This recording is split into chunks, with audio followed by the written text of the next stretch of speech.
Hello everyone, उम्मीद करता हूँ आप सब लोग बहुत अच्छे होंगे। ये क्वेश्चंस पता नहीं कितनी बार पूछा जा चुका है। कभी कभी आता है सॉल्व करने के लिए, कभी कभी ऑप्शनल के लिए आ जाता है क्वेश्चन। चलिए हम करते हैं इसको प्रॉपर तरीके से सॉल्व।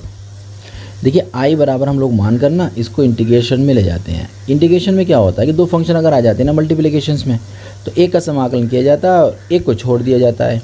अब यहाँ तो एक्स का भी समाकलन हो सकता है और e की पावर x का भी समाकलन हो सकता है, तो हम उसका समाकलन करेंगे जिससे वैल्यू बढ़े ना, यानी कि वैल्यू में कोई चेंज नहीं आना चाहिए, वैल्यू कम हो जाए बढ़े ना। तो अब देखिए e का समाकलन करते हैं हम लोग, तो सबको पता है कि e की पावर x का समाकलन e की पावर x ही आएगा। लेकिन जब हम x का समाकलन करते हैं ना, पता है तो क्या आता है x²/2। तो x से वैल्यू जो है ना बढ़ रही है, बात समझ में आ रही है, वैल्यू बढ़ रही है, इसमें वैल्यू में कोई चेंज नहीं आ रहा है। तो हम क्या करेंगे, x को छोड़ देंगे और समाकलन करेंगे e की पावर x का। याद रखिएगा, जिसकी वैल्यू बढ़ रही होती है उसका समाकलन नहीं करते हैं, अगर दोनों फंक्शनों का समाकलन हो रहा हो तब। कभी कभी ऐसा भी आ जाता है ना, ये बड़ा अच्छा क्वेश्चन है ये भी।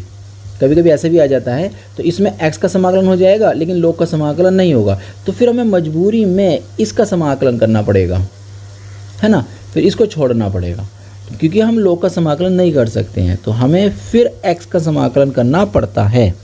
ओके, यहाँ पर दोनों का समाकलन हो रहा है तो हमने e का समाकलन कर दिया, x को छोड़ दिया। क्यों छोड़ा है x को? क्योंकि x का समाकलन से वैल्यू बड़ी हो रही है और उसका हम कर देंगे अवकलन।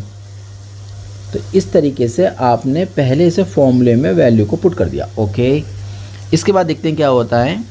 x e की पावर x ऐसे आ जाएगा, समाकलन इसका जब अवकलन करेंगे तो 1 बनेगा, इसका समाकलन करेंगे e का तो यही आएगा लौट कर।